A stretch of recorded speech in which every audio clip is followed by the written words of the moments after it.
Hello everybody, welcome back to YouTube and another Wardy's Weekly Waffle Farm update. You can see I'm in the grain store where the stirrer beam is there. Those of you who saw the video a few days ago will know what I'm on about. You can see what I was meaning by it leaves the heat very unlevel on the top, but we'll have a bit more of another look at this another day because this update we've got a lot of footage from the Case Actual Flow combine and Macdon header that we had on demo. Thanks to Sharman's for that. Also, we've got in this update looking at finishing off the establishment of our wildflowers in our stewardship area. So quite a detailed look at that and a few other snippets around the farm as well. A few late finishes this week because of the weather forecast. So some of you will have had the same as well. Hope you've all managed to get a decent week and crack on with harvest. We're getting there, but still a lot of crops to do, which I'll touch on that at the end. Anyway, that's it for this intro. Let's crack on with this update. If you make it to the end, which I hope you do, we'll see you then. You can see there's plenty of dust, which is good. And the other thing, the very narrow band of grain coming out the spout into the trailer, much better.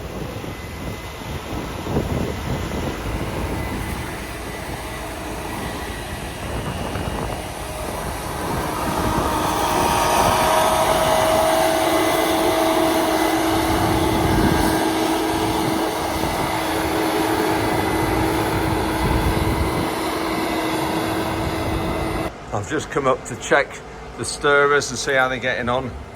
And now it's a prime example of why if you're not careful you get it too high, it acts as a leveller. You can see there it's just starting to get towards the motors. It's just too deep there, so I'm going to have to just go with a shovel and just shovel this into this low spot here. You can see how it pulls it up. We're just taking our header off and there's the Macdon header heading through. Go onto the case, you can see it's a lot bigger header than what ours is.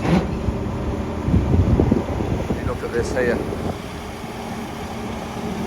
Same width though, 35 feet, 10.5 metres, just the same. This is the tractor that Sharman's brought the header trailer on, 165 Puma, and we've got it on our new contract tipper trailer, just as a third one. We need 3 trailers here. The combine looks to be going really well with a Macdon header. You can see it's similar to the John Deere header with a rubber belt in it.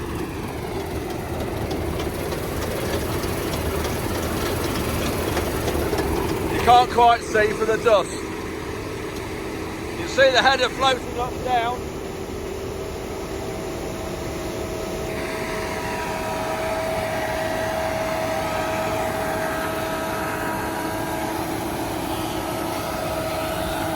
This is our combine, our New Holland. Tom's driving this. So we're getting some serious acres done tonight with 21 metres cut. So that's 70 feet. Huge amount of dust after the rain. Let's shut this cab door because the dust will be coming in and it's not our tractor.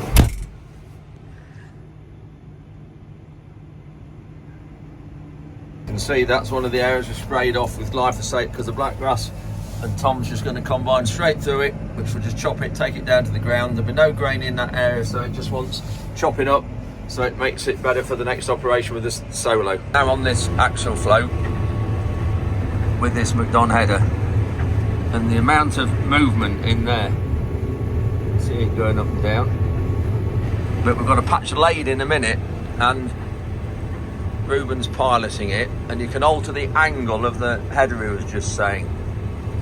What you're going to do here, you're going to tip it down, tip the knife down. So here you can see it's flat, so we tip the knife down and you get a shorter stubble. You can't really see it from up here very well, but look at that, that is not leaving anything.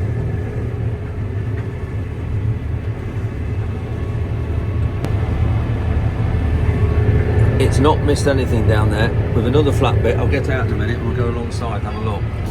So let's just have a look at this. We've got some more flat just here. I'll walk on this, you'll see how flat this bit is. There you go, look at that. My boot's showing, that's how flat. Now just look at this. You can't really see it, but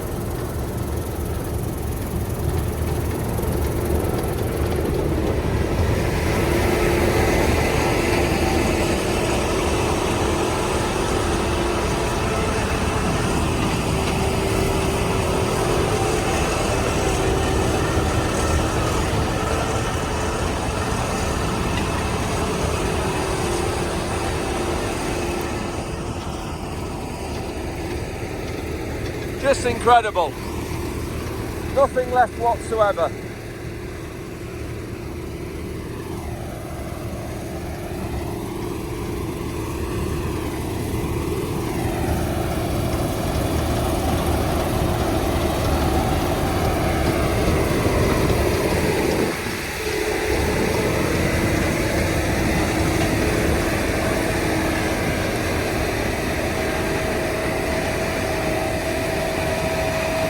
So this is the screen in here, and this combine has automatic speed, it's linked to losses, it's linked to engine load as well, and the minute things change it either speeds up or slows down the combine. That left one, Ruben, what's that? This one here? Yeah. That's your rotor losses, so it's just gone to yellow there. So what's that, means it's borderline? Yeah, so that's, I think that line there is your acceptable, I think. Yeah. So, but if you weren't happy with it, you just press it and say that it's too much. See, it knows it's too much because it's gone yellow. Yeah. You go on it now, yeah. Yeah. Wow. And it's got that for all of them. That's crap grains. Yeah. Crap, you know. It's just sensitivity. So there you go. Yeah. It's loaded, it's too much. Too much, yeah. What tons an hour or tons a hectare we're doing here? We're doing 51 right now. 50-ish. And what's the 9 tonne a hectare, 8 only tonne 9 there, tonne a hectare, 11 yeah. tonne there, 12 tonne, 14 tonne, 15 tonne. Yeah, so we're in a heavy mix in the middle. And then just flip your head if you can, maybe you can't see it here. What you were saying at the front there where you tip it. Yeah, so if I press it now, you'll see the whole head. Whole header go down, there you are, yeah. Yes. Back up. The whole header just tilts back up a bit. And that's all done from which? That's that button there. On the joystick, yeah. When you did that, is that scale alter when you tip No, that? but I can do that. So that's that one there. There, That changes your stubble height. that changes, yeah. Obviously the knife drops when that goes forward. It's like a top link on a machine.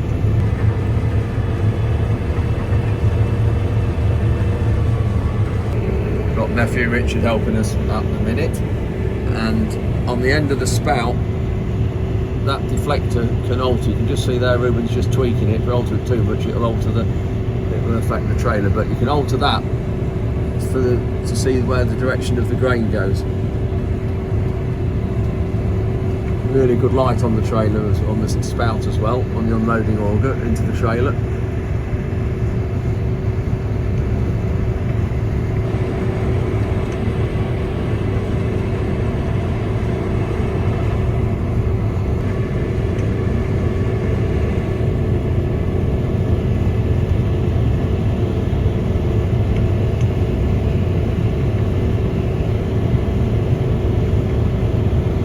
Nicely just emptied the tank. Window's not very clean. See through that. There's Matt heading down to empty Tom. Those numbers on the end, that's to show the position of the reel. Really useful.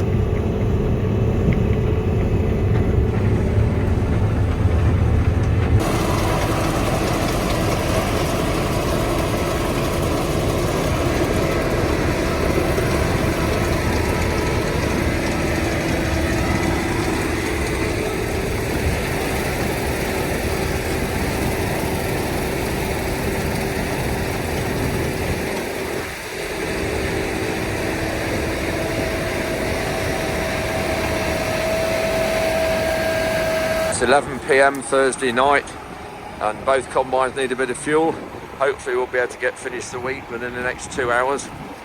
They were both full when we started at lunchtime today, so we've just put 215 extra litres in ours.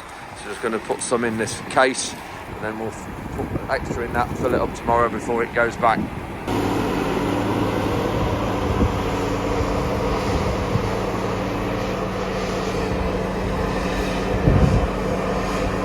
We're just putting some in the case, combine.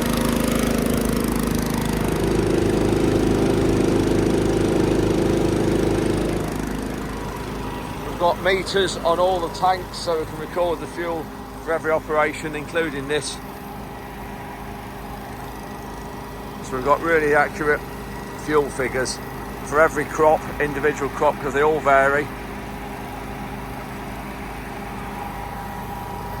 Just looking around this header quickly while it's semi-dark, you can just see the amount of wires, pipes, technology here. It's just incredible when you look compared to our header.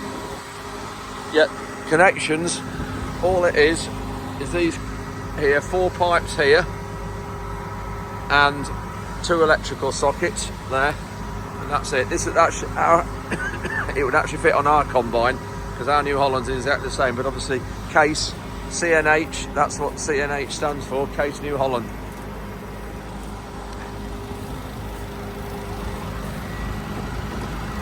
Yeah, those are little sort of depth wheels, I suppose, and they're all linked. They'll alter when they go up and down, the header will go up and down. See, it's a belt. This is all the Draper headers are like this. So the knife cuts it here, drops it in there, the belt's running that way to the middle. Then there's a belt in the middle there taking it into the combine. So that auger at the back there, you can see that auger there, that's not running on this one. Whereas on the John Deere they had it running. Tall crops you need it running. You see here the knives. So this is going backwards and forwards through there, and the self-sharpening, the sharpening on that under there. You'll soon have 200 litres in, which I put 215 I think Tom had. So we'll soon have enough to finish. I've just put 515 litres in the 2 of them. That's about 75p a litre. There's Tom just coming down, finishing the round off. Straightening the side out. That's why it's not taking a full cut or a full breed. Not much left in this field, just that strip between them.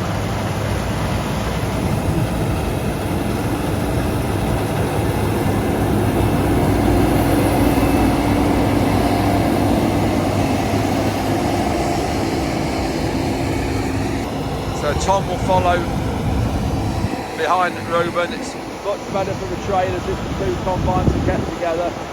Looking there now. Reuben was full when he the grain tank was full when he filled up with fuel. So I'm not quite sure who's on the trailer. One of the trailers got underneath. So he'll empty Reuben, then stop, and then Tom will catch him up. He'll empty Tom, and that'll be full 17 tonnes.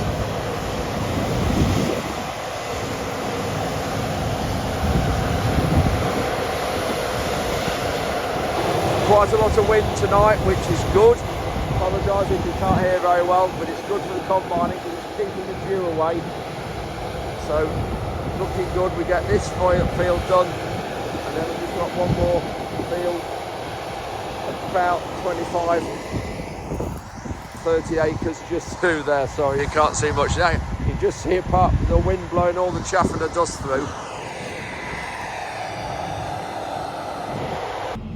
There we are. It's trying to squeeze it on the trailer. So that's 2023 wheat harvest finished. I'll hold a little bit more in this trailer. It's 1:05 at night, Thursday evening or rather Friday morning. That's wheat finish, which is a good job before the rain coming later today. I've just pulled on the weighbridge with this 165 Puma, and it's weighing 8.64 tonnes. Bit surprised at that. I know it's got a box on the front, but I'm not sure there's anything in it or not. And just looking at the difference, immediate difference, tracks. Remember ours are on 30-inch tracks. It's there's 3 idlers down there. One there, it's sort of like a quad track. This one's 24-inch track, and a bit different because it's got 4 idlers down the bottom.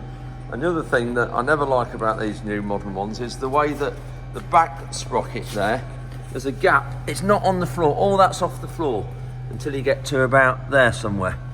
And the same at the front, that's off the floor as well. And it's meant to be for road wear, I think, or for save on the road. I think that's what it's for. But at the front here, the part you attach the header onto is more or less the same. You can see there compared to there. Hooks on the same, because the bed will fit on. The actual header will fit on. They both fit on the same. You can see there, the latch there, that's the same as that. And the quick coupler, that quick coupler you can see there is the same. I can't get through that gap. Anyway, but that's about the only similarity. That's got one rotor goes right through the middle of it, and this has got two. And this one has got the really, really good Redicop chopper on the back. There we go. It really pulverises the straw. We tried this before, and before it was made available. We had a combine, we had it on evaluation to try the chopper, and it really did drink the fuel. So I'm not quite sure what this is like now, whether it is the same or not, but it really was very, very power hungry and thirsty as a result of that. But good combines. I've always liked axial flows, simple as well. Yeah, good combines.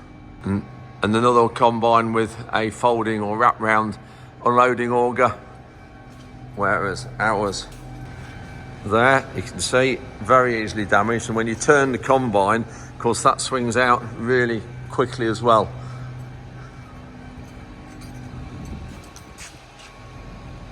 So they're undercover for the night. And here's a perfect example why these 8-metre bays or 8-metre openings are really good for machinery. You get 2 lines of machinery in them, whereas if the normal 6-metre bays you can't. So we've got 2 there and 2 there. It's 2:30 a.m. Ruben and Tom have just fetched the 2 headers back, and that's it for the night now. And then maybe have a bit of a later start or leisurely start in the morning, we'll see. So that's it for the wheat harvest. So I'm heading off to bed. Good job we've got the wheat done. Rain coming, just got some rolling to do on the stewardship area, as you saw we're planting this morning, so you'll probably see that in a few minutes in this video. So just got that to do, and then we're well on top of the job, and just look at maybe a week's time the barleys and the oats, but the beans won't be ready for a bit longer after that. Oh yes, just lastly, you can hear the noise. That's the fans that come on automatically because the air's cool enough. Got about a 6 or 7 degrees differential from the crop temperature to the air temperature, but we'll have a look at that another time. It's Friday morning, about 9:30. We've all had a bit of a lay-in this morning because we're so late up in the night, apart from Ruben, who got woken up by, I think it was Howard ringing him about the combine from Sharman's. Anyway, I'm now in the field that we put the stewardship in, and I was putting the wildflower and grass mix in. You saw me a couple of videos ago, and Tom is now rolling it. See a bit of dust off it, ready for the forecasted rain this weekend, which is just great. I've just been looking here for seed, and you can see the bigger seeds, because don't forget, when you look at that leaflet I put up yesterday, there is a seed, and another one there, but there's a lot smaller seeds as well. There's probably, I don't know, there was a 15 nearly 20 different grass and flower species. But if it rains, this will be absolutely perfect, because the flowers and everything doesn't want to be put very deep, and by the time we roll it, if we just look here at what he's done and what he hasn't done, the rolls will move enough soil to just cover the seed very, very shallow. And for those that it doesn't cover, if it's going to rain immediately or in the next day or two, which it is, it'll be perfect. So you can see there's the ridges, and the seed will all be on there and amongst the lumps, and then that is what Tom's just rolled. So it shuffles the soil about. Amazing how it levels it. Does a cracking job actually. Does a really good job, these rolls. Nice and steady. Not many revs.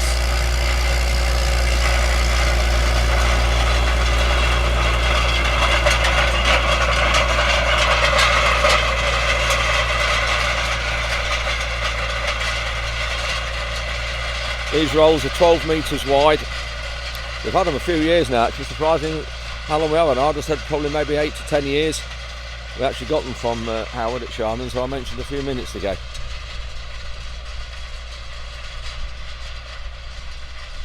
Yeah, doing a good job there. Pleased with that, and if it rains it would just spot on. Just see there how it levels it and shuffles it and firms it. Just enough to cover the seed. Howard's just arrived to take the combine and the header away, but I just sort of a quick look round it in daylight. I know you saw it in the dark last night. When you look here at the massive amount of hydraulic pumps and things, but it all seems to float around this headstock. And you saw on the combine last night when we was on it, when we was moving this combine, and that's like a top link there, and that alters the angle of the knife, which is your stubble height. So guys, this is adjustable. Yeah, so basically what we've got And here, that's the stubble height, isn't it? that's the stubble height. So at the front of the header, you'll see, you might be able to see it down in this bottom corner here. We've got these skids here. That this is where we're running on. Right, yeah. So we've got multiple options. There's 3 holes in there, so we can change our cutting height on them, and then we can tilt forward and go onto these plastic nylon skids as such on the lowest setting when they're all the way down to get the best cut. We're basically running the knife on the floor. Yeah. So yeah, we do that by adjusting that top ramp, changing the pitch, which allows us to get under the lathe stuff. We've got multiple flex as well, so flex from either of the mechanisms, left and right. We get the flex by running our ground pressure as such, like through the stars. The combine thinks this is our skids underneath our conventional Right, header. yeah. So the combine's keeping that. I'm aiming around the 2 mark for that groundward pressure. So all the flex from the mechanism on the header is keeping it flat and making sure we're contouring as we're going along. Obviously, when we're coming into a valley, this pressure increases, which means the combine feeder house lifts it up. So we've also got I've got you. the undulating as well. You'll notice as well that we've got the wheels. If we don't want to cut our stubble height around the 4 to 6 inch mark, let's say, using our top ram on the front skids, what we do is then we lower onto the wheels, and the wheels become the ground control. And that's the depth guide for the wheels, is it? Yes. So they're all the way up. We use them wheels as the ground. And you can see they're not very big, but they do the job. Yeah, same size as the skids, and we've got them numerous down. Down the whole length of the header. Some under there as well. And they just, like I say, same principle. Just come round the front, Joe. That's adjustable for speed. Adjustable for speed, so we've got a dial in the cab. So we can change the speed of how fast we're feeding the crop in. You'll notice as well, especially if you saw the FD1 version, this is a lot deeper. So in the taller crops, we can really get the crop laying down and into the feeder house head first, which really does get extra performance out of the combine. So the knife is a lot longer than a conventional knife. Oh, is it? When this is on the header, on the combine, sorry, we're running at a fairly steep angle. So stones will go into it. Stones stay on the bottom. Oh, yes, and they will get fed into this middle stone trap. So then you'll see, as soon as you pick up the bed, that you'll have your larger stones in here. There's a recess there. Stop you going up, because obviously you are running that higher risk of running the knife close to the ground. So just for folks watching, so that draper's running the conveyor belt that way. The other one's running this way into the middle, and then that one's going straight up, and then the auger with the fingers on are helping that's just a feeding guard, just helps it accelerate and these, from the centre belt up into the feeder house. And these are plastic, obviously, which are a lot better than the metal ones. These really you can see they forgiving. Are. Really forgiving. And it's aluminium. So lightweight. We've got plenty of them, so it's strong. Tom's just coming back from. Remember, Howard, how long ago you sold us those? How long ago was it? Crikey, I think they must have been about 8 years old now. I would say easily 8. Easily 8. They are cracking rolls, aren't they? They're the best of them. They are. They're brilliant. So that's explained that. And then the auger at the back, it wasn't on, which it doesn't need to be. Only in tall crops. Correct. So what we can do is slight diverter tap. So we've got an oil feed going to it, and it basically just helps guide the taller crops off the back, stop them dragging. We're just going to get in behind this cover. That just shows how easy that is. So got a little tool here. What's that for? So this is our locking on mechanism. Right. So, got a little lock on here. 90mm or this bar that's supplied. Just unlocks that. Yeah. The beauty of that is then, the bar just lifts straight on. And you'll notice at the front here, we've got a little drive. That's for the rape knife. So putting the rape knife on is as simple as putting on this divider, hook it on. So for those viewers watching this, that's the rape knife. What Joe's on about is a side knife, vertical side knife that has got serrated knives on it, just like that, slightly smaller, but goes up here and it cuts through tangled crops. Correct. So yeah, when we're putting the rape knife on, that's it's so as simple as simple. that. Put that on, get your bar or your 19mm spanner, get it on there, lock it on, and you are literally that simple to go cut rape. So it is a multi-purpose header. It Yeah, will you do see that. any crop. Just looking at around these panels here, there's just nothing here underneath the panels. There's Howard going. Header trailer. Thanks, Howard. Apparently £100,000 that costs, the header and the trailer there. £100,000, and that's just to go on the front of the combine. That's not the combine. Yeah, you look under here again. Very little gears, drive.